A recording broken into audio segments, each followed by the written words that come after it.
إن الحمد لله نحمده ونستعينه ونستغفره ونعوذ بالله من شرور أنفسنا ومن سيئات أعمالنا من يهده الله فلا مضل له ومن يضلل فلا هادي له وأشهد أن لا إله إلا الله وحده لا شريك له وأشهد أن محمدا عبده ورسوله اما بعد فإن خير الحديث كتاب الله وخير الهدي هدي محمد صلى الله عليه وآله وسلم وشر الأمور محدثاتها وكل محدثة بدعة وكل بدعة ضلالة وكل ضلالة في النار. اعوذ بالله السميع العليم من الشيطان الرجيم من همزه ونفخه ونفثه. بسم الله الرحمن الرحيم. رب اشرح لي صدري ويسر لي امري واحلل عقدة من لساني يفقهوا قولي. بسم الله الرحمن الرحيم. ان الله وملائكته يصلون على النبي يا ايها الذين آمنوا صلوا عليه وسلموا تسليما.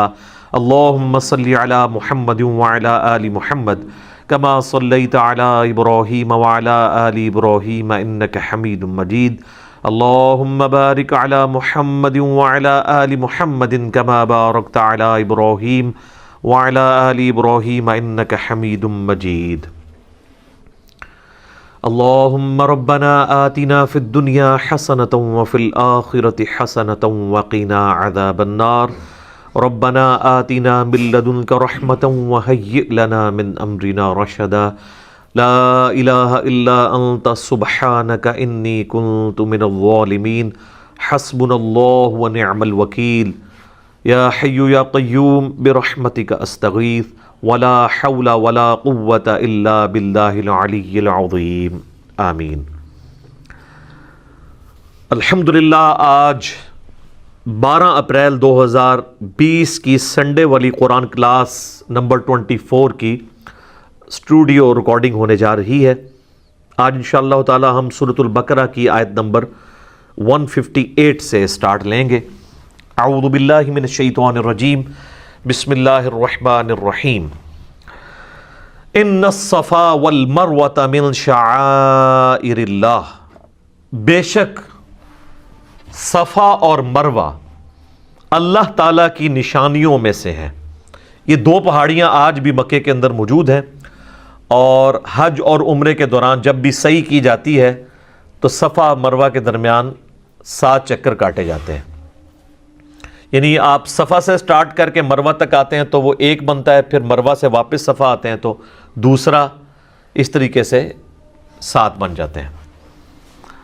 اور مشرکین عرب کے ہاں چونکہ جو ابراہیمی طریقہ تھا حج کا وہ ٹوٹی پھوٹی فارم میں موجود تھا، تو وہ بھی صفا مروہ کی صحیح کیا کرتے تھے. جب بعد میں لوگ مسلمان ہوئے اور اسی طریقے سے انصار مدینہ جنہوں نے اسلام قبول کیا، تو وہ ریلیکٹنٹ تھے اس حوالے سے کہ وہ صفا مروہ اس وقت بتوں کی نشانیاں بھی بنی ہوئی تھی. تو ان کے دل میں یہ قلق تھا کہ شاید یہ صرف پیورلی مشرکین عرب کی رسومات ہیں، ان کا آسمانی دین کے ساتھ کوئی تعلق نہیں ہے. تو اللہ تعالیٰ نے ان کا وسوسہ سیٹل کیا کہ ایسا نہیں ہے کہ جو کچھ بھی مشرکین عرب کر رہے ہیں وہ سب کچھ ہی غلط ہے، بلکہ صفا اور مروہ اللہ کی نشانیوں میں سے ہے.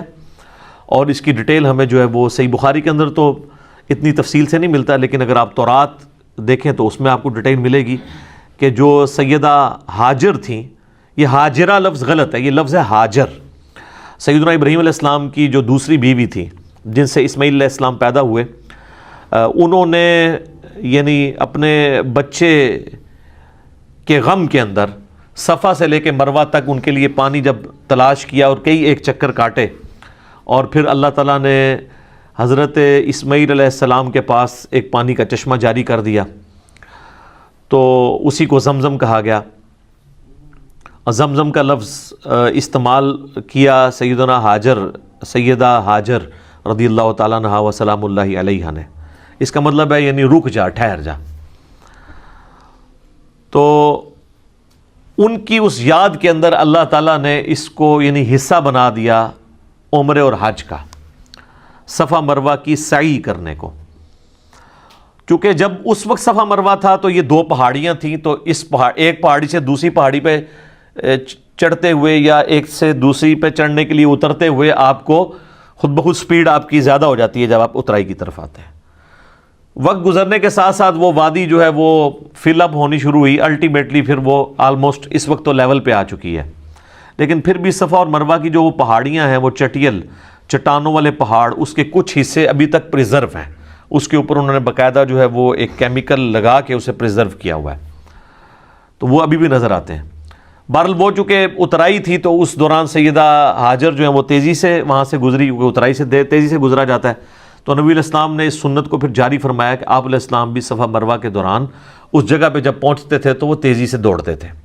لیکن وہ مسند امام شافعی میں موجود ہے عبداللہ بن عمر کا قول کہ یہ جو صفا مروہ کی جو سعی میں دوڑنا ہے اور اسی طریقے سے طواف کعبہ کے دوران رمل کرنا ہے، یہ صرف مردوں کے لیے خاص ہے، عورتوں کے لیے نہیں ہے۔ عورتیں یہ کام نہیں کریں گی، مردوں کے لیے یہ سنت ہے۔ تو وہ صفا مروہ کے اندر جو سعی کی جاتی ہے اس کو اللہ تعالیٰ نے کہا کہ ہماری نشانیوں میں سے ہے، کیونکہ اس کو ہمارے ایک پیغمبر کی بیوی کے ساتھ نسبت ہے، اس لیے یہ اللہ کی نشانیوں میں سے ہے، سمبلز آف گاڈ، شاعر اللہ میں سے ہے۔ فمن حج البیت او اعتمر، تو جو کوئی بھی بیت اللہ کا حج کرے یا عمرہ ادا کرے، فلا جناح علیہ ان یطوف بہما، تو کوئی حرج نہیں ہے اگر وہ اس کے دوران چکر کاٹے۔ یعنی وہ جو ان کے دماغ میں ایک بات تھی نیو مسلمز کے کہ شاید یہ مشرکین عرب کی رسم ہے، وہ ختم کی گئی کہ یہ کوئی ایسی بات نہیں ہے، اللہ کے شاعر میں سے ہے۔ اگر انہوں نے وہاں پر بت نصب کر دیے تھے، وہ تو بیت اللہ میں بھی انہوں نے 360 بت نصب کیے ہوئے تھے، صحیح بخاری میں آتا ہے نبی علیہ السلام نے فتح مکہ کے موقع پر خود مبارک چھری کے ذریعے اس کو گرایا، اور آپ علیہ السلام وہ آیت پڑھتے جاتے تھے، وَجَاءَ الْحَقُّ وَزَهَقَ الْبَاطِلُ قُلْ جَاءَ الْحَقُّ وَزَهَقَ الْبَاطِلُ إِنَّ الْبَاطِلَ كَانَ زَهُوقًا، حق آ گیا اور باطل مٹ گیا، اور باطل ہے ہی مٹ جانے کے لیے۔ تو بیت اللہ کے اندر بھی بت رکھے ہوئے تھے، تو اس کا یہ مطلب نہیں ہے کہ بیت اللہ کی عظمت ختم ہو گئی ہے، بلکہ ان چیزوں سے صفایا کروایا گیا۔ حتیٰ کہ خانہ کعبہ کی دیواروں کے اوپر سیدنا ابراہیم اور اسماعیل علیہ السلام کی تصویریں بھی تھیں، نبی علیہ السلام نے اپنے مبارک ہاتھوں سے مٹائیں۔ حتیٰ کہ مسند احمد میں آتا ہے خانہ کعبے کی چھت کے اوپر بھی مولا علی کو نبی علیہ السلام نے یعنی سوار کر کے اپنے کندھوں پہ تو بھیجا اور بتوں کو توڑنے کے لیے۔ اور خانہ کعبے کا چونکہ دروازہ بھی اونچا تھا تو وہ عام آدمی تو اس پہ چڑھ بھی نہیں سکتا تھا، اس لیے وہاں پہ کوئی سیڑھی وغیرہ لگانی پڑتی تھی، تو آپ علیہ السلام خود بھی اندر تشریف لے گئے اور آپ نے جا کے ان بتوں کو توڑا۔ تو یہاں پر یہ کہا جا رہا ہے کہ یہ جو صفا مروہ ہے یہ اللہ کی نشانیوں میں سے ہیں، تو جو کوئی حج کرے گا بیت اللہ کا یا عمرے پہ آئے تو اس کو کوئی حرج نہیں ہے کہ اس کی سعی کرے، وہاں پہ طواف کرے۔ لیکن یہ طواف خانہ کعبے والا طواف نہیں ہوتا، خانہ کعبے کا جو طواف ہے وہ 7 کے 7 چکر قبلے کے گرد کاٹے جاتے ہیں، اور چکر کا آغاز جو ہے وہ حجر اسود والے کارنر سے کیا جاتا ہے اور اسی پہ اختتام ہوتا ہے۔ لیکن صفا مروہ میں 7 چکر اس طرح نہیں، یہ 3.5 ہی بنتے ہیں۔ صفا سے مروہ 1، مروہ سے صفا 2، پھر صفا سے مروہ 3، اور پھر مروہ سے صفا 4، اس طریقے سے یہ آلموسٹ 3.5 چکر بنتے ہیں۔ لیکن اس کی لینتھ جو ہے وہ خانہ کعبہ کے طواف سے زیادہ ہی بن جاتی ہے اگر آپ مطاف کے اندر طواف کر رہے ہیں، کیونکہ یہ اچھا خاصا آلموسٹ آپ سمجھ لیں 1.25 کلومیٹر بن ہی جاتا ہے۔ لیکن انہوں نے اس کو آلموسٹ چکر کی فارم میں اس طرح کیا ہوا ہے کہ جانے اور آنے کا راستہ الگ کیا ہوا ہے تاکہ وہ آپس میں کوئی ہرڈل بھی نہ ہو۔ اب تو ماشاءاللہ ایئر کنڈیشن ہے، حالانکہ ابھی بھی کئی لوگ موجود ہیں جنہوں نے آج سے 40-50 سال پہلے حج کیا، تو وہ باقاعدہ چھتریاں لے کے صفا مروہ کی صحیح کرنی پڑتی تھی، دھوپ پڑتی تھی۔ اب تو وہ ٹرپل سٹوری بن چکا ہے اور وائٹ ماربل ہے اور فل ایئر کنڈیشن ہے، وہ تو اتنا مزہ ہے۔ اب تو حج جو ہے وہ عمرہ تو بہت آسان ہو چکا ہے اس حوالے سے۔ اچھا، اس آیت کے کانٹیکسٹ میں صحیح بخاری میں ایک حدیث ہے کہ ایک تابعی آتا ہے سیدہ عائشہ کے پاس اور آ کے کہتا ہے کہ یہ جو صفا مروہ کی صحیح ہے یہ کوئی ضروری نہیں ہے، مجھے تو یہی لگا قرآن پڑھنے سے، کیونکہ اللہ تعالیٰ ہمارا کوئی حرج نہیں اگر تم صفا اور مروہ کی صحیح کر لو۔ تو اما عائشہ نے کہا کہ تم نے یہ رزلٹ کیوں نکالا؟ انہوں نے کہا کہ جب یہ کہا جا رہا ہے کوئی حرج نہیں کر لو تو اس کا مطلب ہے نہ کرو تب بھی کوئی حرج نہیں۔ تو انہوں نے کہا یہ حرج نہیں کرنے میں اس سے اللہ تعالیٰ نے ایڈریس کیا ہے ان نیو مسلمز کو جو یہ سمجھتے تھے کہ یہ شاید مشرکین عرب کی نشانی ہے، تو اللہ تعالیٰ کہہ رہا ہے کوئی حرج نہیں ہے، کرو۔ اور پھر اما عائشہ نے کہا کہ اگر اللہ تعالیٰ نے یہ کہنا ہوتا نا کہ یہ اوبلیگیٹری نہیں ہے تو اللہ تعالیٰ کہتا کہ نہ کرو تو کوئی حرج نہیں ہے. ٹھیک ہے, تو اس سے یہ بات پتہ چلی کہ صحابہ کرام نبی علیہ السلام سے فرسٹ ہینڈ نالج حاصل کرتے تھے اور قرآن پاک کی آیات کو وہ من ون اس طریقے سے سمجھا دیتے تھے, تابعین تک انہوں نے پیغام پہنچایا ہے. تو یہ قرآن و سنت میں سے جو صحابہ کرام نے تعلیمات ہمیں دی ہیں نبی صلی اللہ علیہ وآلہ وسلم کی تعلیمات کو سمجھ کے, اس کو اگر آپ فالو کریں گے تو پھر آپ ڈی ٹریک نہیں ہوں گے. ادروائز اگر آپ اس کو اپنے اعتبار سے دیکھنا شروع کریں گے تو پھر معاملات خراب ہوں گے. یہ تو تابعی کی بات ہے کہ انہوں نے غلط فہم لیا اس کا. ایک صحابی کے بارے میں بھی آتا ہے بخاری مسلم دونوں میں, سورۃ البقرہ کی آیت نمبر 185 آنورڈ, جو رمضان کا ذکر ہے, جس میں کہ جب تک سفید ڈورا کالے سے ممتاز نہ ہو جائے اس وقت تک کھاتے پیتے رہو. تو انہوں نے اپنے تکیے کے نیچے سفید اور کالے رنگ کے 2 دھاگے رکھ لیے ہوئے تھے اور وہ اندھیرے میں چیک کرتے رہتے تھے. جب تک وہ دونوں کا رنگ ایک دوسرے سے ممتاز نہیں ہوتا تھا اس وقت سحری کرتے تھے. نبی علیہ السلام کے تک یہ جب بات پہنچی تو آپ علیہ السلام فرمایا کہ تیرا تکیہ تو بہت بڑا ہے کہ آسمان کے ڈورے بھی اس کے نیچے آ جاتے ہیں. آپ فرمایا اس سے مراد آسمان کے ڈورے ہیں. تو صحابہ کرام علیہم رضوان بھی بعض اوقات قرآن و سنت کی تعلیمات سے کچھ باتوں میں دوسرا مطلب بھی سمجھ لیتے تھے, کیونکہ بعض چیزیں ظاہری الفاظ کے ساتھ ہوتی تھیں, بعض جو ہے محاورتاً ہوتی تھی. لیکن یہ کہیں نہیں قرآن و سنت میں آتا ہے کہ نہ کوئی بات ترجمے میں بیٹھ رہی ہو نہ محاورے میں کوئی گل وچ کوئی اور ہی نکال لی جائے. یہ کام کہیں بھی نہیں ہوتا, کیونکہ اہل تصوف کا یہ کہنا ہے کہ جو ظاہری الفاظ ہیں ان کو فالو نہیں کرنا ہوتا, باطنی الفاظ کو دیکھنا ہوتا ہے, اس کے اندر جو چھپے ہوئے ہیں, اور ان کے باطنی الفاظ بالکل اس کے الٹ ہوتے ہیں. یہاں پہ جتنی بھی مثالیں الٹ نہیں نکل رہی, 2 فارمز بنتی تھی ان میں سے ایک آ گئی. یعنی کہا جائے کہ سفید اور کالے ڈورے کو الگ کرو تو ظاہر ہے کہ ایک ڈورا یہ ہو سکتا تھا کہ 2 دھاگے ہوتے سفید اور کالے اور دوسرے آسمان کے. یہ تو نہیں ہے کہ اس سے کوئی اور رزلٹ نکال لیا انہوں نے کہ سورج جو ہے وہ جب نصف النہار تک پہنچ جائے اس وقت تک کھاتے پیتے رہو. یہ تو رزلٹ نہیں نکلتا اس میں سے. صوفیاء اسی قسم کے رزلٹ نکالتے ہیں, کیونکہ وہ ایاک نعبد و ایاک نستعین سے بابوں کو پکارنا بھی نکال لیتے ہیں, بالکل اپوزٹ. ادھر بھی آپ دیکھ لیں کہ اگر اس صحابی نے رزلٹ نکالا کہ کوئی حرج نہیں اگر صفا و مروہ کی صحیح کر لو, تو یہ رزلٹ بھی بن سکتا تھا کہ اللہ طرف ہمارا کہ کر لو تو کوئی حرج نہیں ہے, تو امپلائڈ ہے نہ کرو تو کوئی حرج نہیں ہے. یہ تو نہیں ہے کہ بھئی اس پہ کوئی یہ رزلٹ نکال لے کہ صفا مروہ کی صحیح کرنا حرام ہے. یہ تو رزلٹ نہیں نکلے گا, دونوں طرف نکل آتا ہے. اس اعتبار سے بھی کہ اگر کوئی کر لیتا ہے تو کوئی حرج نہیں, کوئی نہیں کرتا تو کوئی حرج نہیں. لیکن سیدہ عائشہ نے کہا یہ حرج سے مراد وہ والا حرج تھا, یہ کرنا ضروری ہے. تو یہ معنی بھی بن سکتا تھا. یہ لوگ بالکل اپوزٹ مطلب نکالتے ہیں اور کہتے ہیں باطنی الفاظ ہوتے ہیں. قرآن و سنت میں نبی علیہ السلام نے جو صحابہ کرام کے ذریعے تعلیمات امت تک پہنچائی ہیں, اگر کہیں پہ کنفلکٹ آئے گا تو ان کے اقوال کی روشنی میں دیکھا جائے گا, نہ کہ بزرگ بابوں کے. اب اگر کوئی کہے کہ جی صحابہ کرام کا ہم نے فارم نہیں دیکھنا, ہم نے اپنے بزرگوں کا, اپنے علماء کا, اپنے پیروں کا, اپنے صوفیاء کا, اپنے مفسرین کا, اپنے جو ہے وہ ائمہ کا دیکھنا ہے, اور نبی علیہ السلام کو, صحابہ کو اور اہل بیت کو چھوڑ دینا ہے, تو پھر اس کا مطلب ہے جن کے پاس فرسٹ ہینڈ نالج تھا وہ تو آپ کو سپورٹ نہیں کر رہے. پھر آپ بالکل آپ کو ٹھیک کہہ رہے ہیں نا کیا, کہ مرنے سے پہلے ہے مسلمان کر لے اس پہ غور. کتابوں کا خدا اور ہے, بابوں کا خدا اور, صحابہ کا خدا اور ہے, بابوں کا خدا اور, اہل بیت کا خدا اور ہے, بابوں کا خدا اور کتابوں کا جہاں اور ہے, اور بابوں کا اپنا ہی ایک جہاں اور ہے. وکھرے اپنے جہاں میں ایک جہاں اور ہوتا ہے. ٹھیک ہو گیا جی. تو یہ اس بات کا ثبوت ہے کہ صحابہ کے فہم کے ساتھ ہم نے کتاب و سنت کو لے کے چلنا ہے.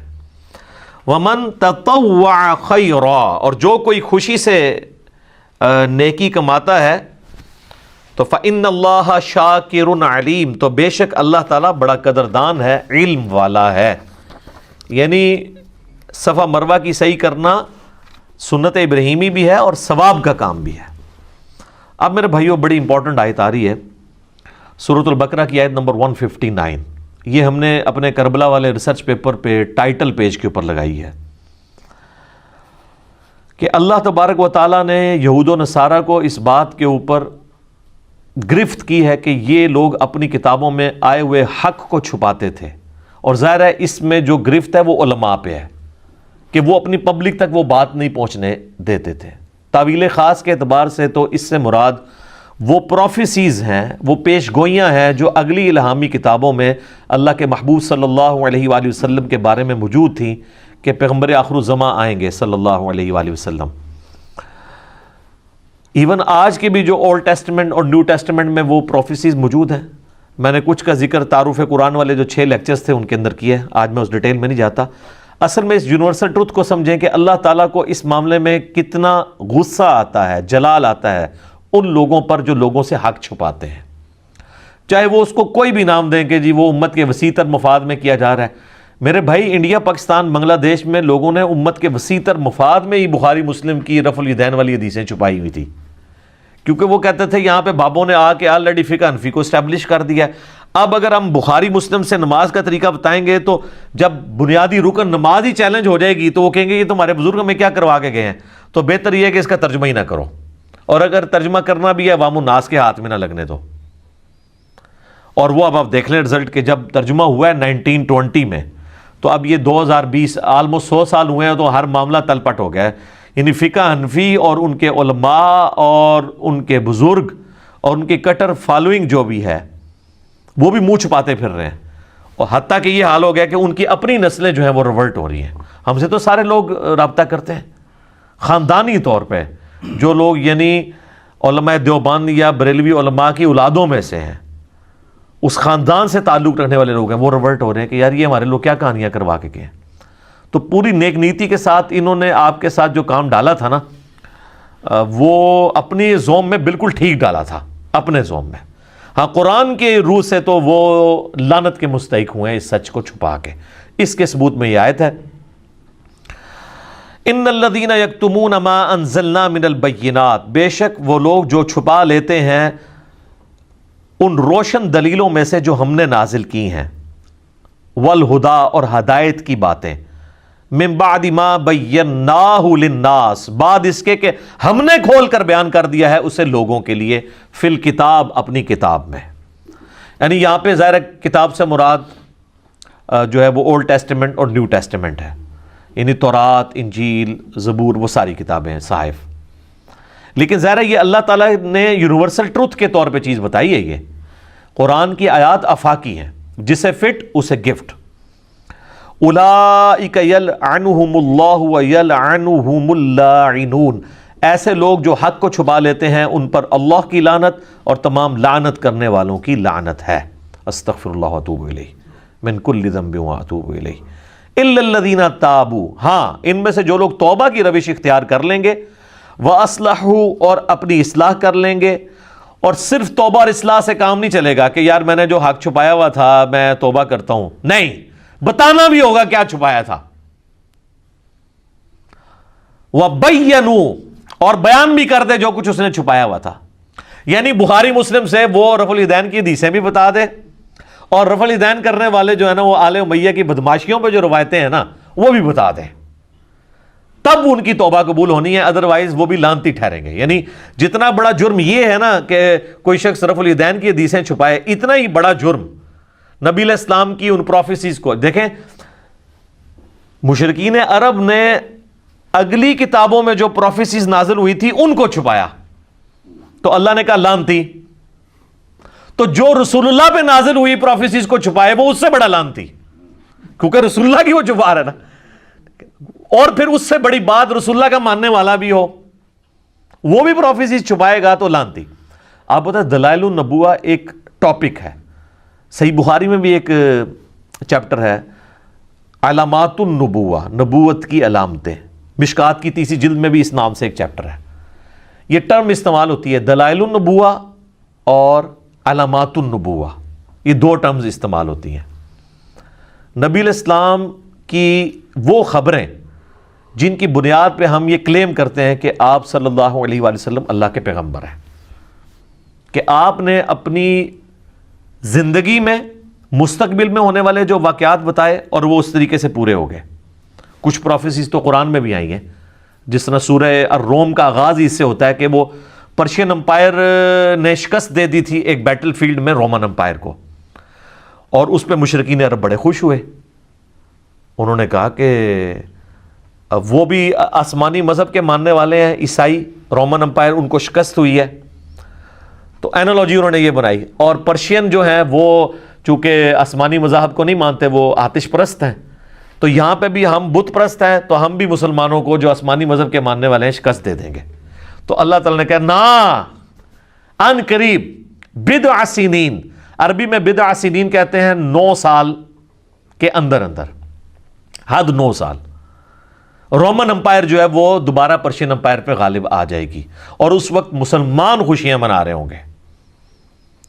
تو بلکہ جب یہ آیات نازل ہوئی تو حضرت ابوبکر نے شرط لگا دی 3 سال کے اوپر، کہ 3 سال کے اندر. تو نبی علیہ السلام نے فرمایا 3 سال نہیں، بضع سنین جو ہے وہ 9 سال تک کے لیے آتا ہے، تم 9 سال کے اوپر لگاؤ.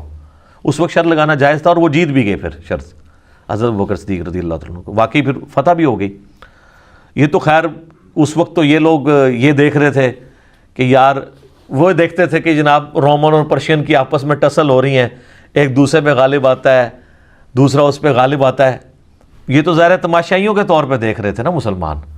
یہ مسلمانوں نے تو یہ سوچا ہی نہیں تھا کہ ان قریب یہ ہمارے پاؤں کے نیچے ہوں گے دونوں. ٹھیک ہے، اس کی آپ نے برا نہیں منانا.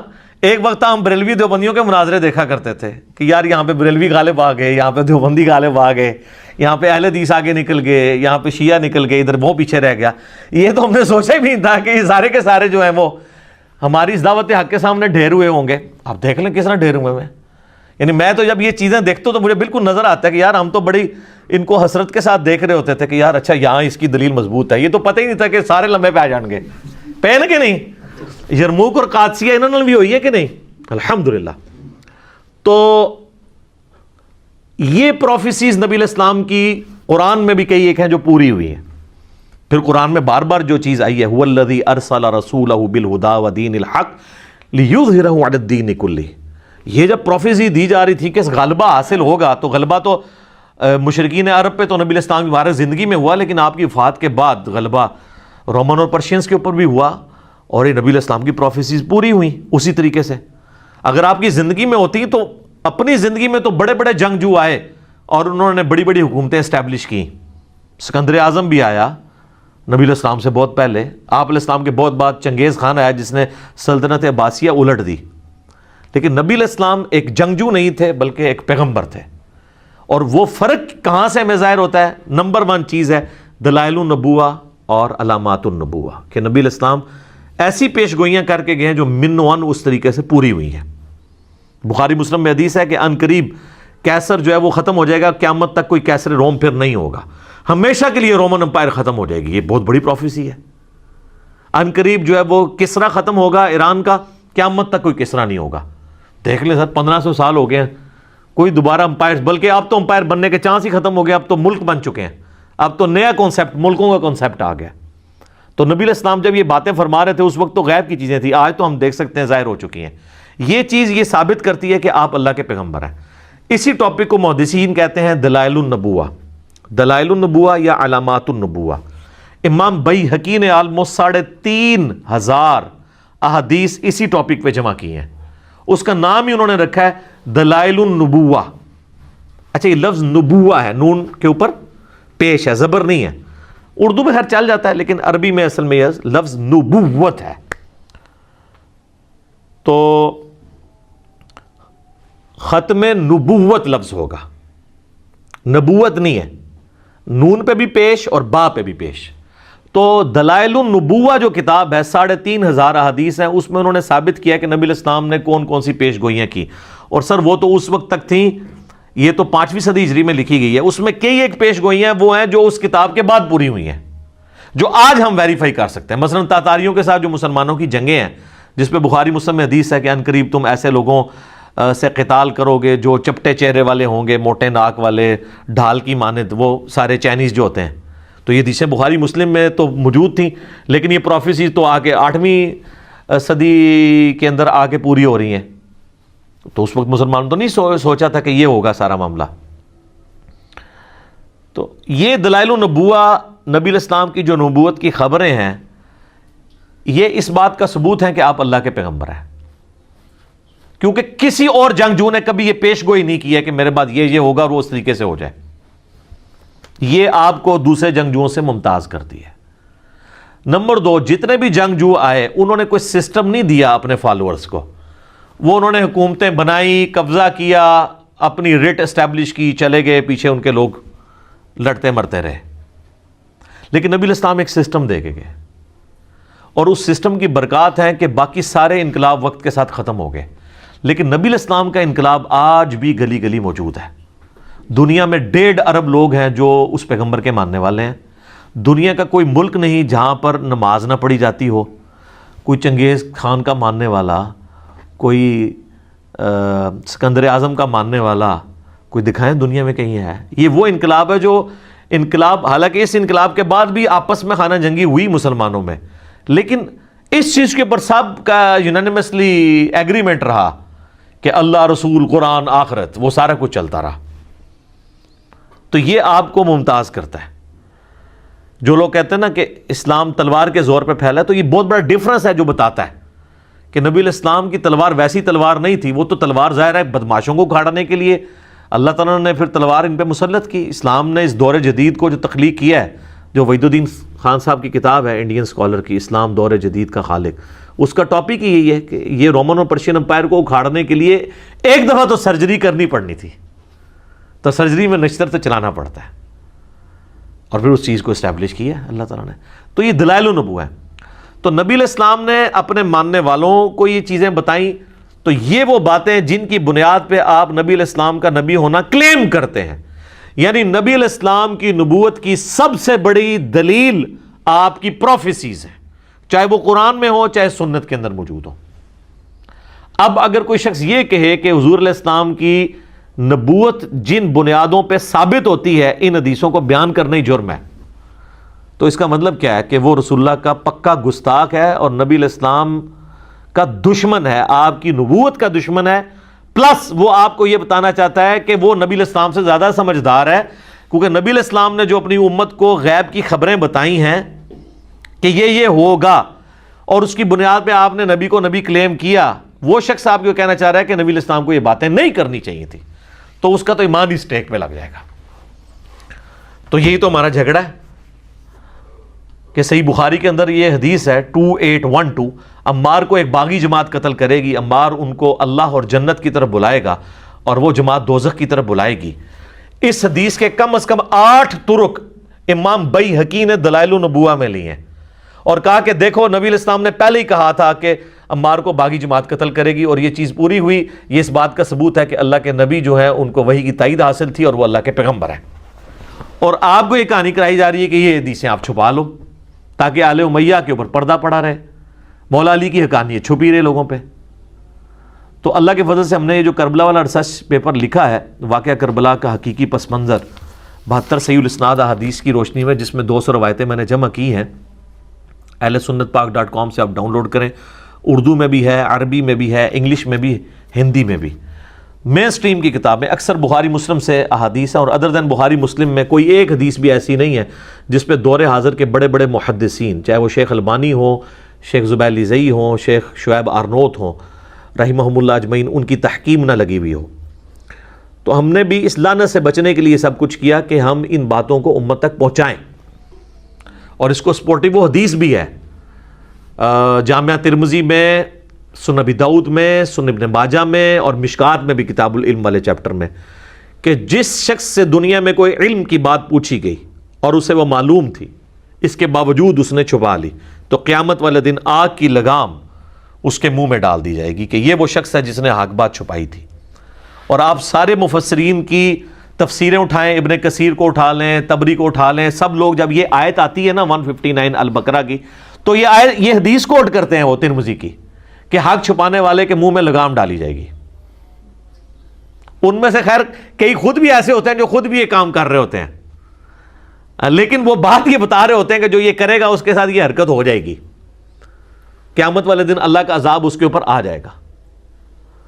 تو اسی چیز سے بچنے کے لیے ہم نے اس چیز کو بیان کیا، اور پھر دیکھ لیں اسی بنیاد پہ ہم لوگوں کو بھی یہ کہتے ہیں کہ الا الذین تابوا، جو لوگ توبہ کریں گے، واصلحوا، اور اپنی اصلاح کر لیں گے، وبینوا، اور پھر بیان کر دیں گے چھپائی ہوئی باتوں کو، فاولئک اتوب علیہم، تو ایسوں کی توبہ اللہ تعالیٰ قبول کرے گا. وَأَنَا التَّوَّابُ الرَّحِيمُ اور میں توبہ قبول کرنے والا رحم فرمانے والا ہوں, ہمیشہ رحم فرمانے والا الرحیم. تو توبہ ان کی قبول ہونی ہے کہ جو یہ باتیں بیان کریں. اب چونکہ سنی شیعہ تفریق ہو چکی تھی اور کربلا ایک بون آف کنٹینشن بن چکا تھا, تو لوگوں نے بڑے وسیع تر مفاد میں کبھی اس کو مشاجرات صحابہ کا نام دے کے چھپا لیا.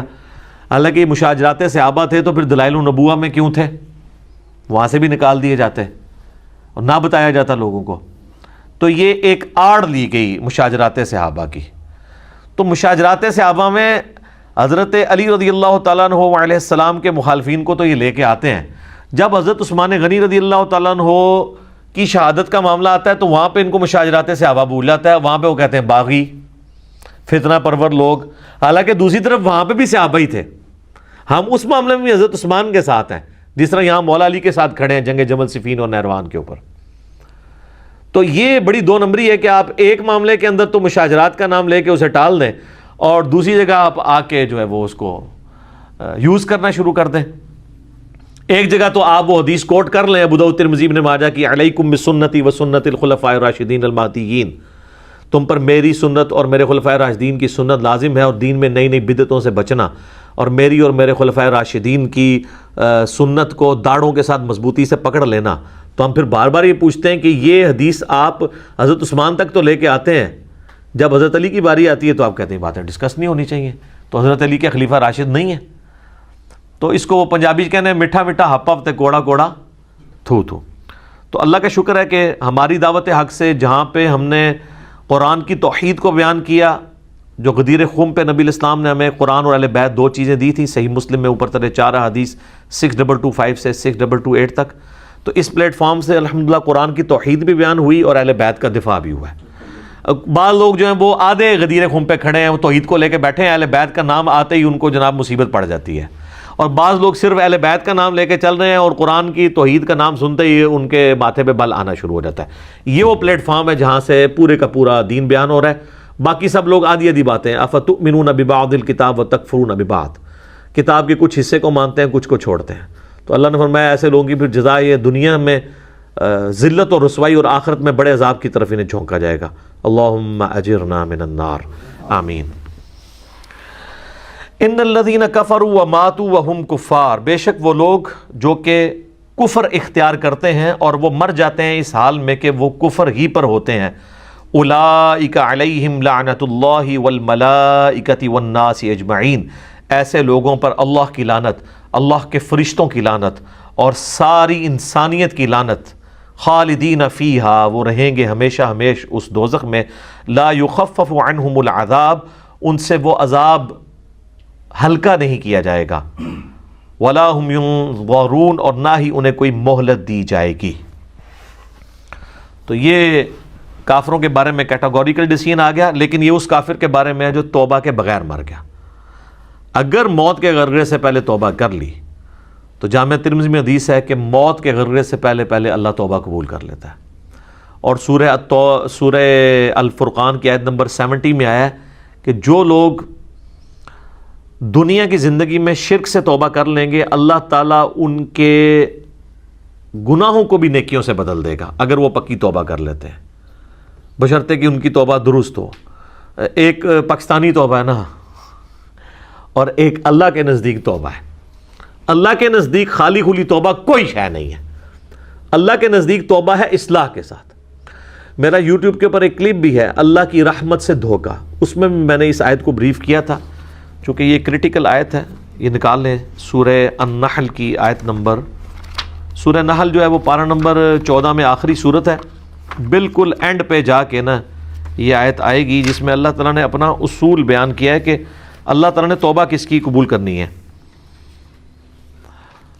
آیت نمبر 119 ہے آپ کے بلو والے قرآن میں, 282 نمبر پیج ہے, سورۃ النحل کی آیت نمبر 119, 14ویں پارے کا آخری صفحہ, اس کی پہلی لائن ہے ثم ان ربک للذین عملوا السوء بجہالۃ, پھر اس کے بعد تمہارا رب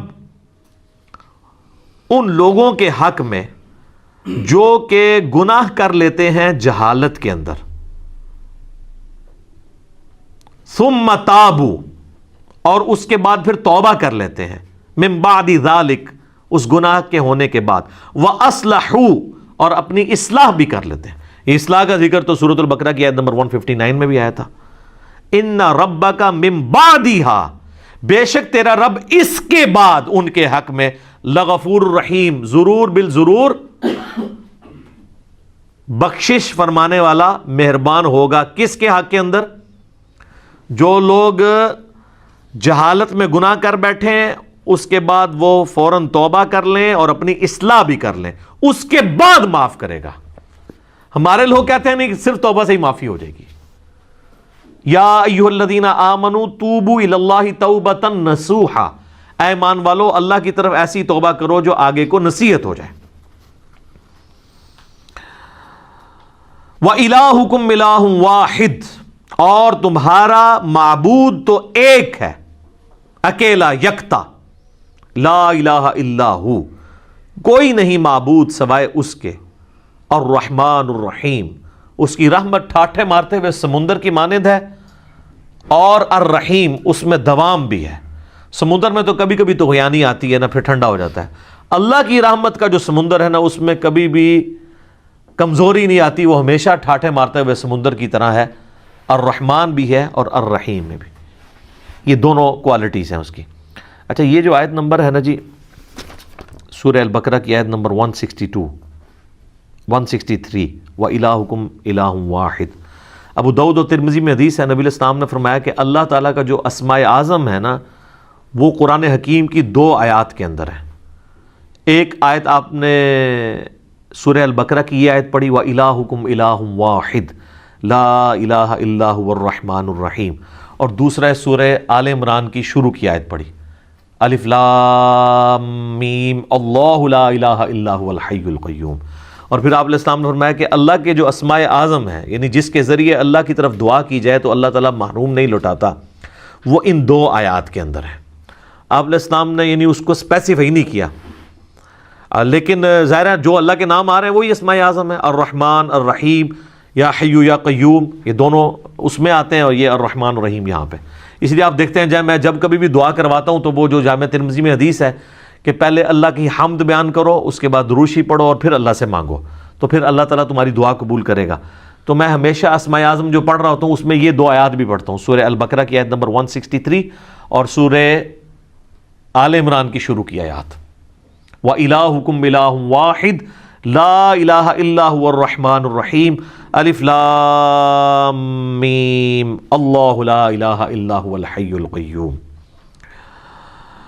اب میرے بھائیو، اگلی جو آیت ہے نا سورہ البقرہ کی آیت نمبر 164، اسے آیت الآیات کہا جاتا ہے، اس کا نام ہے۔ ایسی آیت جس میں اللہ کی کئی آیات بیان ہوئی ہیں، اللہ کی قدرت کی نشانیاں،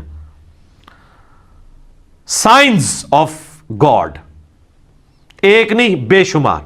اور قرآن حکیم میں سورۃ البقرہ کی آیت نمبر 164 کے مقابلے پہ کوئی ایک آیت ایسی نہیں ہے جس میں صرف ایک آیت کے اندر اللہ تعالیٰ کی قدرت کے فزیکل فینومینا آف نیچر، جو اللہ تعالیٰ کے فینومینا بنائے ہوئے ہیں، وہ سارے کے سارے آلموسٹ بڑے بڑے فینومینا جو قرآن پاک میں سکیٹرڈ فارم میں ہیں، جن کو التذکیر بھی اعلیٰ اللہ کہا گیا ہے، وہ بیان ہوئے ہوں سوائے اس آیت کے۔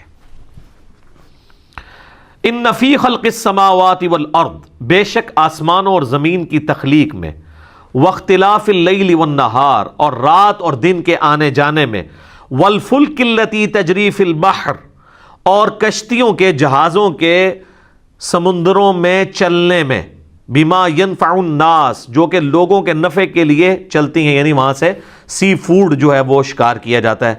وما انزل اللہ من السماء من ماء، اور اللہ تعالیٰ جو نازل فرماتا ہے آسمان سے پانی، فاحیا بہ الارض بعد موتها، اور پھر اس پانی کے ذریعے مردہ زمین کو زندہ کر دیتا ہے، یعنی سبزہ اگا دیتا ہے اس پانی کے ذریعے۔ وبث فیہا من کل دابہ، اور اللہ تعالیٰ نے جو زمین میں ہر طرح کے جانور پھیلا دیے ہیں۔ وتصریف الریاح، اور ہواؤں کے بدلتے رہنے میں، والسحاب المسخر بین السماء والارض، اور بادلوں میں جو کہ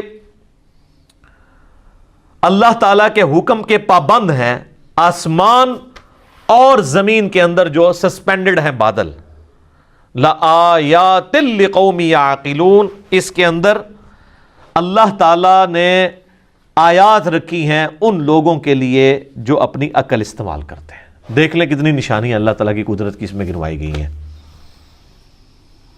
نمبر 1 آسمان اور زمین کی تخلیق، نمبر 2 رات اور دن کا آنا جانا، نمبر 3 جہازوں کا سمندروں میں چلنا اور اس کے ذریعے سی فوڈ کا حاصل کرنا، نمبر 4 آسمان سے پانی کا برسنا، نمبر 5 اس پانی کے برسنے سے زمین کو اللہ نے مردہ ہونے کے بعد دوبارہ سے زندہ کر لیا، نمبر 6 زمین میں ہر طرح کے جاندار پھیلا دیے، لو جی سب کچھ کور ہو گیا، نمبر 7 ہواؤں کے چلنے میں جو کہ بادلوں کو لے کے آتی ہیں، اور نمبر 8 بادلوں کا آسمان اور زمین کے درمیان جو ہے وہ سسپینڈڈ ہونا، جس کے ذریعے اللہ تعالیٰ بارش برساتا ہے۔ یہ سب کی سب اللہ تعالیٰ کی قدرت کی نشانی ہے، یعنی جس میں ذرا سی بھی عقل ہے اللہ تعالیٰ ہمارا ہے، وہ ان چیزوں کو دیکھ کے رزلٹ پہ پہنچ جائے گا کہ یہ کسی کے کرنے سے ہو رہا ہے۔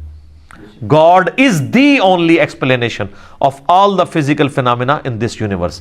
اللہ ہی واحد وضاحت ہے اس کائنات میں ہونے والے ہر فزیکل فینامنا کی۔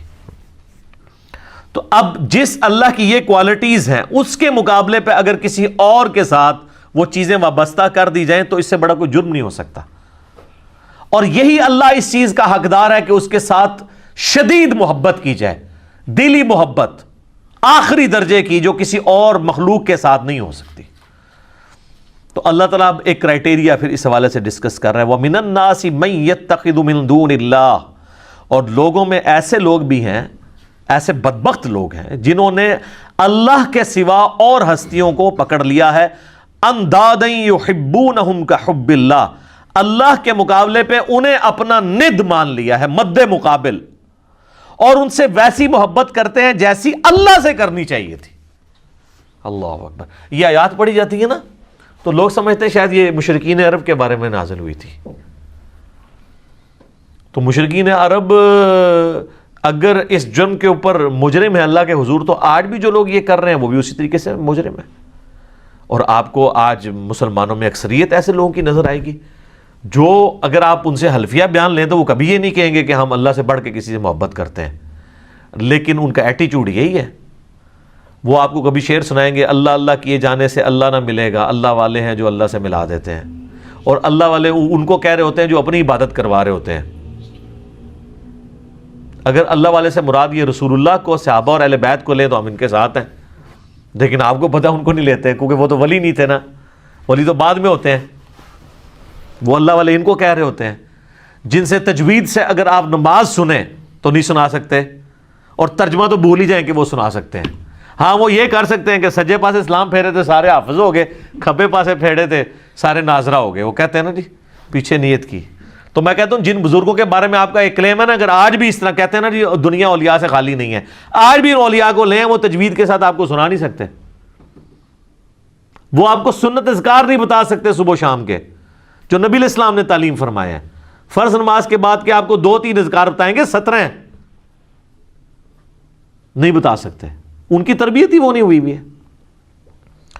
تو وہ ان ہستیوں کے بعد، حتیٰ کہ سورہ الزمر کے اندر جا کے آئے گا، سورۃ المومن کے اندر، کہ ان کے سامنے جب اکیلے اللہ کا ذکر کیا جاتا ہے تو ان کے دل گھٹنے شروع ہو جاتے ہیں، اور جب اللہ کے ساتھ اور ہستیوں کو شامل کیا جاتا ہے تو ان کے پھر دل پھیل جاتے ہیں۔ اور آپ یہ کر کے دیکھ لیں جناب، آپ اللہ کی توحید بیان، ہم تو کئی بار یہ تجربہ کر چکے ہیں، آپ اللہ کی توحید بیان کریں تو ان کو چڑ ہو جاتی ہے، وہ کہتے ہیں جی کو بزرگوں کا بھی ذکر کرو نا جی۔ بلکہ ہمارے ایک سیالکوٹ میں بڑے قریبی بھائی، تو وہ ایک بریلویوں کی مسجد میں امام تھے، تو جب اللہ تعالیٰ نے ہمیں قرآن کی توحید کی طرف راغب کیا تو دعوت کی برکت سے انہوں نے بھی حق قبول کیا، تو ظاہر ہے وہ اب اناؤنسمنٹ تو نہیں کر سکتے تھے، تو انہوں نے بہرحال توحید کے اوپر درس شروع کیا قرآن کے اندر، جو قرآن کی آیات ہیں اعلیٰ حضرت کا ترجمہ رکھ کے، اب تو کسی کو تکلیف نہیں ہونی چاہیے۔ تو 2-4 دن تو توحید برداشت کی انہوں نے، اور پھر بابے جو ہے مسجد کے اکٹھے ہو گئے، انہوں نے کہا ایک جناب اللہ نو ہی توندے رہندے ہو ہر ٹائم، کو بزرگوں کا بھی ذکر کریا کرو۔ یہ دیکھیں پنجابی کا محاورہ نے یوز کیا، ہر ٹائم اللہ نو توندے رہندے ہو، استغفر اللہ تو ان کو اتنی چڑ ہوتی ہے، اور یہ حقیقت ہے کہ ان کی محبت ان ہستیوں کے ساتھ زیادہ ہے. اور اسی لیے آپ بزرگوں کے بارے میں کوئی بات کریں تو یہ سیکھ پا ہو جاتے ہیں. اللہ کے بارے میں کہتے ہیں جی اللہ کو تو پہلے ہی اتنے لوگ گالیاں نکال رہے ہیں, ایک اور نے نکال دی تو کیا ہو گیا. ہاں ظاہر ہے وہ نکال رہے تو ہیں, حالانکہ یہ خود بھی نکالنے والوں میں شامل ہیں. جی سورہ مریم میں آتا ہے کہ جو اللہ تعالیٰ کے لیے بیٹا تجویز کرتا ہے, یعنی شرک کرتا ہے, شرک کی کوئی بھی فارم ہو, وہ اللہ کو ایسی بات کہہ رہا ہے, ایسی گالی دے رہا ہے کہ قریب ہے آسمان پھٹ پڑے اور زمین شک ہو جائے اور پہاڑ ریزہ ریزہ ہو جائے. ان دعوا للرحمن ولدا, کہ یہ رحمان کے لیے بیٹا تجویز کرتے ہیں. اگر زمین و آسمان اور پہاڑوں کے احساسات ہو نا اس طرح کے, تو یہ سارے ان پہ پھٹ پڑے, زمین ریزہ ریزہ ہو جائے, زمین یعنی پھٹ جائے اس خوف سے کہ یار میرے اوپر یہ لوگ اللہ کے ساتھ اور ہستیوں کو شریک ٹھہرائے ہوئے ہیں. اور نبی علیہ السلام کی آپ احتیاط دیکھیں, یہ جو ند لفظ ہے نا اندادیں, سیم یہ الفاظ ہیں. مسند امام احمد میں حدیث موجود ہے, الادب المفرد امام بخاری کی کتاب کے اندر یہ موجود ہے. ہم نے اپنے ریسرچ پیپر دعا صرف اللہ ہی سے, اس میں بھی ڈالی ہوئی ہے. ایک صحابی نے نبی علیہ السلام کو آگے کہا ما شاء اللہ و شئت یا رسول اللہ, اے اللہ کے رسول جو آپ چاہیں اور جو اللہ چاہے. تو آپ نے فرمایا اجعلتنی للہ ندا, یہ لفظ, کیا تو نے مجھے اللہ کے مد مقابل ٹھہرا لیا. اب وہ پاکستانی ہوتا نا تو کہتا نہیں یا رسول اللہ مد مقابل نہیں, میں نے آپ کو مستقل بذات نہیں مانا, غیر مستقل بذات عطائی اور اللہ کے اذن سے مانتے ہوئے کہا ہے. لیکن اس ٹائم پہ یہ کہانیاں نہیں ہوتی تھی. صحابہ کرام تو بولے والے مسلمان تھے نا, یہ ساری شیطانیاں ان کو تو نہیں آتی تھی. تو آپ نے فرمایا قل بل ما شاء اللہ وحدہ, بلکہ کہہ جو اکیلا اللہ چاہے. ایک بریلوی عالم تھے, تو میں نے ان کو یہ حدیث بیان کی نا, انہوں نے کہا جی آپ کو اس حدیث کا مطلب نہیں سمجھ آیا. میں نے کہا سمجھا ہے. وہ کہتے ہیں اصل میں نبی علیہ السلام نے پوچھا ہے کہ اے میرے پیارے صحابی, کہیں ایسا تو نہیں آپ مجھے خدا مانتے ہو. ٹھیک ہے, میں نے کہا تو آگے الفاظ تو کچھ اور بتا رہے ہیں. اس کے جواب میں تو صحابی کہتا نہیں یا رسول اللہ میں نے آپ کو خدا نہیں مانا, خدا کا بندہ مانتے ہوئے کہہ رہا ہوں یا رسول اللہ ما شاء اللہ و شئت. تو میں نے کہا آگے جو الفاظ ہیں قل بل ما شاء اللہ وحدہ, کہ اکیلا جو اللہ چاہے. اگر آپ کی بات ہوتی نا تو وہ صحابی کہتے کہ نہیں میں آپ کو اللہ کا بندہ مان کے کہہ رہا ہوں, تو حضور کہتے ٹھیک ہے کہتا رہے. آپ تو بالکل الٹ بات کر رہے ہیں, نہیں مجھے نہیں شامل کرنا ذات, تکوینی امور میں نہیں کرنا, تقدیر سے جو ریلیٹڈ ہے. ہاں باقی دین کے معاملے میں تو بخاری مسلم میں کئی حدیث ہیں. جب نبی علیہ السلام سے پوچھا گیا کسی معاملے کا صحابہ کرام نے, اور صحابہ کرام سے آپ نے کاؤنٹر کوسچن کیا, ان کو نہیں معلوم ہوتا تو کہتے تھے واللہ ورسولہ عالم, اللہ اور اس کا رسول بہتر جانتے ہیں. وہ بالکل ٹھیک ہے, دین اللہ اور اس کے رسول سے ہی سیکھنا ہے. اور اسی کو سپورٹیو بخاری مسلم کی حدیث ہے کہ اللہ تعالیٰ عطا فرماتا ہے, میں تقسیم کرتا ہوں. وہ آدھی حدیث بیان کرتے ہیں, پوری حدیث اس طرح ہے کہ نبی صلی اللہ علیہ وآلہ وسلم فرمایا اللہ تعالیٰ جس کے ساتھ خیر اور بھلائی کا ارادہ فرماتا ہے اس سے دین کی فقہ عطا فرما دیتا ہے. اور اللہ دیتا ہے اور میں تو تقسیم کرنے والا ہوں. یعنی مجھے بھی جو دین اللہ نے میرے ساتھ بھلائی کا ارادہ کیا, مجھے دین کی سمجھ عطا فرمائی ہے, تو یہ اللہ نے عطا فرمائی ہے, میں تو صرف تقسیم کرنے والا ہوں. انما اس میں یعنی الفاظ جو ہے نا بخاری مسلم کی حدیث کے کہ واللہ یعطی وانما انا قاسم, اللہ دیتا ہے اور میں تو صرف تقسیم کرتا ہوں. تو وہ انہوں نے جناب اس دو لفظ پکڑ لیے تو اعلیٰ حضرت نے شعر لکھ دیا, رب ہے معطی یہ ہے قاسم, رزق اس کا ہے کھلاتے یہ ہیں. وہ رزق کے اوپر لے گئے اور تکوینی امور کے اوپر, حالانکہ یہاں پہ دین کا معاملہ تھا. اس میں میرا یوٹیوب پہ ایک کلپ بھی ہے اللہ نبی وارث, تو اس میں میں نے کئی ایک احادیث بیان کی ہیں اس حوالے سے. یہ تو یعنی نہ ختم ہونے والی چیزیں ہیں. نبی علیہ السلام نے جتنی اس حوالے سے سختی فرمائی ہوئی ہے, وہ مسلم شریف کی جو حدیث بڑی مشہور ہے کتاب الجمعہ چیپٹر میں, ایک صحابی نے نبی علیہ السلام کے سامنے تقریر کرتے ہوئے کہہ دیا من یطع اللہ ورسولہ فقد رشد, جو کوئی اللہ اور اس کے رسول کی اطاعت کرے وہ کامیاب ہو گیا. ومن یعصہما, اور جو ان دونوں کی نافرمانی کرے فقد غوا, تو وہ بہک گیا, بے شک وہ بہک گیا. نبی علیہ السلام کو بڑا غصہ آیا, فرمایا بئس الخطیب انت, کتنا برا خطیب ہے تو نے یہ کیوں کہا جو ان دونوں کی نافرمانی کرے. تجھے کہنا چاہیے تھا وَمَن يَعْصِ اللَّهَ وَرَسُولَهُ فَقَدْ غَوَىٰ, جو اللہ اور اس کے رسول کی نافرمانی کرے وہ گمراہ ہوا, وہ بہک گیا. اب اس سے ابھی آگے یہ کہہ سکتے تھے کہ یا رسول اللہ میں نے یہ بات تو پہلے کر دی ہے، میری بات آؤٹ آف کانٹیکسٹ نہیں ہے، میں کانٹیکسٹ کے ساتھ بات کر رہا ہوں۔ جب میں نے یہ کہہ دیا کہ جو اللہ اور اس کے رسول کی اطاعت کرے وہ کامیاب ہوا، اور جو ان دونوں کی نافرمانی کرے وہ ناکام ہوا، تو اس میں تو لٹریچر میں تو کوئی خرابی نہیں ہے، آؤٹ آف کانٹیکسٹ بھی نہیں ہے، اس میں کیا مسئلہ ہے؟ اور حقیقتاً یہ وہ اپنا مقدمہ لڑ سکتے تھے، لیکن ان کو پتا تھا سامنے امام الموحدین ہے صلی اللہ علیہ وآلہ وسلم۔ یہ وہ ہیں جو کتابوں کے خدا کے ریپریزنٹیٹیو ہیں، بابوں کے خدا کے ریپریزنٹیٹیو نہیں ہیں۔ اور ابو داؤد میں آگے الفاظ ہیں، آپ فرمایا قم اذهب، اٹھ ادھر سے نکل جا۔ اتنا آپ علیہ السلام کو جلال آیا اس حوالے سے۔ لیکن آپ کے وہ صوفیاء کہتے ہیں ہک ہے، ہک ہے، ہک ہے، جڑا ہک کی ڈوں آنکھے وہ کافر اور مشرک ہے، جو ایک کو دو کہہ دے وہ کافر اور مشرک ہے۔ حالانکہ ایک نو ڈو کہنے والا ہی موحد ہے۔ حادث کو قدیم سے الگ کرنے کا نام ہی توحید ہے، خالق کو مخلوق سے الگ کرنے کا نام ہی توحید ہے۔ تو اللہ تعالیٰ فرماتا ہے کہ یہ ان لوگوں کی حالت ہے کہ یہ اللہ کے مقابلے پہ اور ہستیوں سے ایسی محبت کرتے ہیں جو اللہ سے کرنی چاہیے۔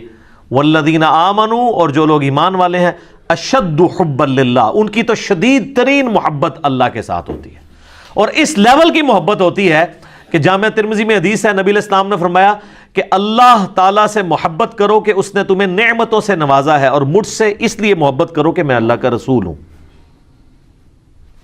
اللہ کی نسبت کی وجہ سے، اور میرے اہل بیت سے محبت کرو کیونکہ ان کی نسبت میرے ساتھ ہے۔ یہ ہمیں چین بتائی گئی ہے۔ یہ کہتے ہیں جی وہ شیخ احمد سنندی جن کو مجدد الافسانی کہتے ہیں، وہ کہا کرتے تھے میں تو اللہ کو مانتا ہی اس لیے ہوں کہ وہ نبی کا رب ہے۔ حالانکہ قرآن میں بالکل اور بات ہے، یہ الٹ بات کی ہے۔ قرآن تو کہتا ہے لَقَدْ مَنَّ اللَّهُ عَلَى الْمُؤْمِنِينَ إِذْ بَعَثَ فِيهِمْ رَسُولًا، یہ اللہ کا احسان ہے کہ اس نے مومنین میں رسول کو بھیجا ہے اپنی شناخت کے لیے۔ یہ الٹی گنگا لے کے چلتے ہیں، اور پھر ظاہر ہے یہ باتیں تو بکتی ہیں۔ پھر انبیاء کی شان میں غلو کرنا تو بکتا ہے نا جی، عیسائیت میں بکا ہوا ہے نا، آپ دیکھ لیں نا۔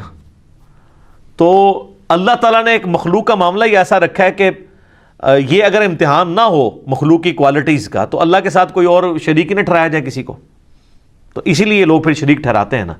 اور نبی علیہ السلام کی پھر حدیث صحیح بخاری میں دیکھنا، میری شان کو اس طرح بلند نہ کرنا جس طرح نصارہ نے اپنے پیغمبر کو اتنا بلند کیا کہ ڈیوینٹی میں کلیم کر دیا، میں اللہ کا بندہ اور اس کا رسول ہوں، مجھے اللہ کا بندہ اور اس کا رسول ہی کہنا۔ یہ نبی علیہ السلام کس کو سنا رہے تھے؟ انہی کو سنا رہے تھے جنہوں نے کام ڈالنا تھا، جو آج تک ماننے کے لیے تیار نہیں ہے۔ تو اللہ بتا شدید ترین محبت اہل ایمان کی اللہ کے ساتھ ہوتی ہے۔ بخاری مسلم میں حدیث ہے، اس نے ایمان کی علاوت چکھ لی جس کے لیے اللہ اور اس کا رسول ساری دنیا سے بڑھ کر محبوب ہو جائیں۔ نمبر 1 یہ، نمبر 2 دوستی اور دشمنی کا معیار اللہ کی ذات، اور نمبر 3 کفر کی طرف لوٹایا جانا اس کے لیے اتنا ہی مشکل ہو جائے جتنا زندہ آگ میں جلنا، وہ جلنے کے لیے تیار ہو جائے لیکن کفر نہ اختیار کرے تو اسے ایمان کی مٹھاس مل جائے گی۔ اب اللہ تعالیٰ غصہ فرما رہے ہیں ان کے اوپر کہ جو لوگ اس طرح کی محبت رکھتے ہیں نا اللہ کے مقابل اور ہستیوں کے ساتھ، تو اللہ بتا وَلَوْ يَرَى الَّذِينَ ظَلَمُوا إِذْ يَرَوْنَ الْعَذَابَ، کاش یہ ظالم لوگ وہ وقت دیکھ لیں جب یہ اپنی آنکھوں سے عذاب کو دیکھیں گے، ان القوت للہ جمیعا، تو قیامت کے دن ان کو یہ پتہ چل جائے گا کہ ساری قوتوں کا مالک تو اللہ ہے۔ آپ بے شک کہتے رہے میں اس ٹائم تک جنت ہی نہیں ورنہ جو تک سارے نہ لے جائیں۔ ہاں دوزخ میں کے لیے یہ شرط ہو سکتی ہے کہ جن جن کو میں نے گمراہ کیا جب تک میں دوزخ میں ان کو نہیں لے جاتا تو میں نے دوزخ میں جانا، یہ تو بات بالکل ٹھیک ہوگی۔ جنت اللہ کوئی نہیں پائی جی۔ بخاری مسلم میں حدیث ہے، میری بیٹی فاطمہ اس بات پہ نہ اکڑنا کہ اللہ کے نبی کی بیٹی ہو، اگر اللہ نے پکڑ لیا تو میں اللہ کے حضور تیرے کچھ کام نہ آؤں گا۔ پھر حضور نے اپنے چچا کو بھی کہا کہ عباس میرے چچا میرے مال سے جو لینا ہے لے لے، اے میری پھوپھی صفیہ میرے مال سے جو کچھ لینا ہے لے لے، اگر اللہ نے پکڑ لیا میں تیرے کچھ کام نہیں آؤں گا۔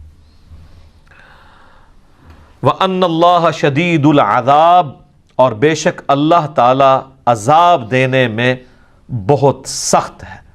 تو یہ قیامت والے دن ہی پتہ چلے گا کہ اللہ تبارک و تعالیٰ اپنے معاملات میں کتنا سخت ہے۔ جب یہ عذاب دیکھیں گے تو ان کو خود پتہ چل جائے گا، اور اس وقت ان کی حال کیا ہوگی۔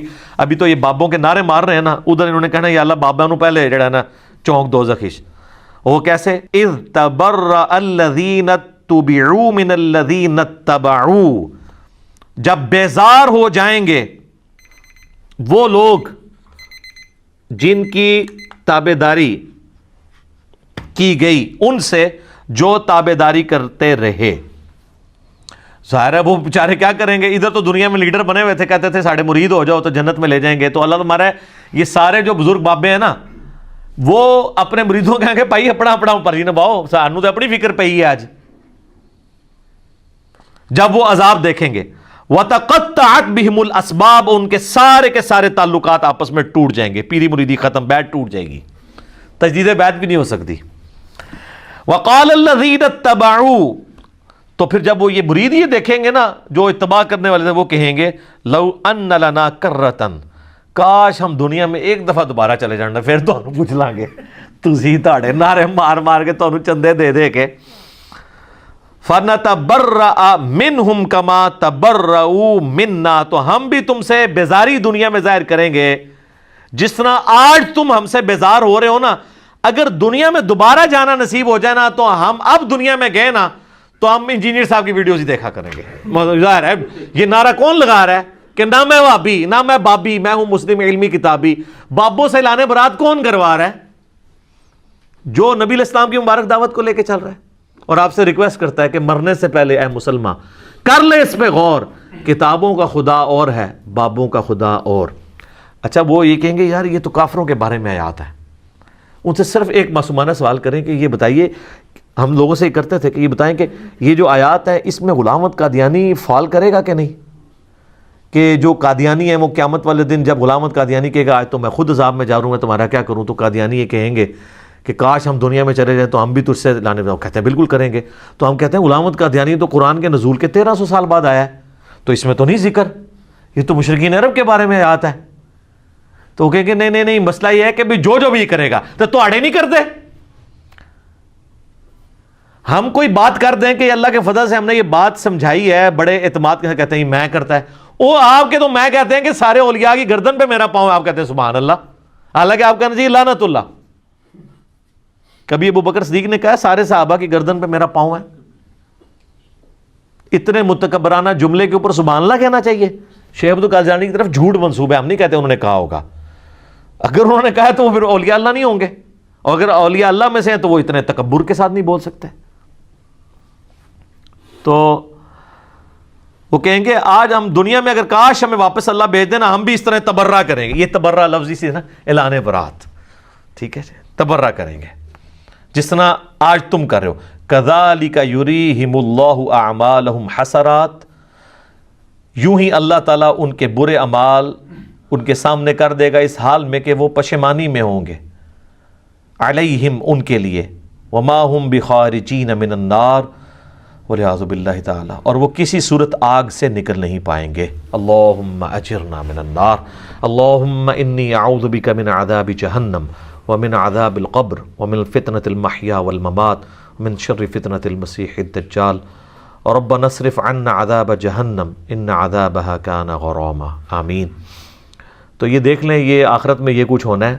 تو دنیا میں اگر کسی کو پتہ چل جاتا ہے سورہ الاحزاب پڑھ کے دیکھ لیں، وہاں پہ وہ کہیں گے کہ ہمارے بزرگوں کو دگنا عذاب دے اللہ جن کی وجہ سے ہم گمراہ ہوئے. بالکل آخری رکوع میں. تو آپ یہ قادیانیوں کی تو میں نے ورس مثال دی ہے، آپ دیوبندیوں سے اگر پوچھ لیں کہ یہ احمد صاحب بریلوی صاحب کے ماننے والے ان کے بارے میں یہی کہیں گے، بالکل کہیں گے. اور بریلویوں سے پوچھے کہ اشرف تھانوی صاحب کے ماننے والے قیامت دن یہی کہیں گے، بالکل کہیں گے. تو یہ تو اجماع ہی ہوا ہے اس کے اوپر بزرگوں سے تبرہ کرنے پہ. تو اے تبرے جڑے نا بزرگوں سے کرو جے کرنے جے اعلان برات، ٹھیک ہے، اس سے پہلے کہ وہ آپ سے اعلان برات کریں. اور دیکھیں اللہ تعالیٰ کتنا شفیق ہے، اس نے قیامت کی جو وہ ویڈیو تھی نا پہلے ہی چلا دی ہے تاکہ وہاں جا کے آپ کو شرمندگی جو ہونی ہے نا پہلے ہی پتہ چل جائے اور آپ مرنے سے پہلے غور کر لیں. کیا کہ مرنے سے پہلے اے مسلمان کر لے اس پہ غور، کتابوں کا خدا اور ہے، بابوں کا خدا اور یقین جان ایک دفعہ بھی زندگی میں تو نے غور کیا نا تیرے اندر سے آواز نکلے گی کیا کہ نہ میں وابی نہ میں بابی، میں ہوں مسلم علمی کتابی. دیکھ لو بابے نو کیسے کیسا رگڑا لگ رہا ہے. ٹھیک ہو گیا. بے شک بابا بچاؤ مہم کریں، بابے تو اللہ تعالیٰ نے پہلے ہی ختم کرتے ہیں. اللہ تعالیٰ سے دعا جو حق بات میں نے کہی ہمارے دلوں میں راسخ فرمائے، اگر جذبات میں میرے منہ سے غلط بات نکل گئی اللہ تعالی ہمارے دلوں سے معاف کر کے اسے معاف بھی فرما دے.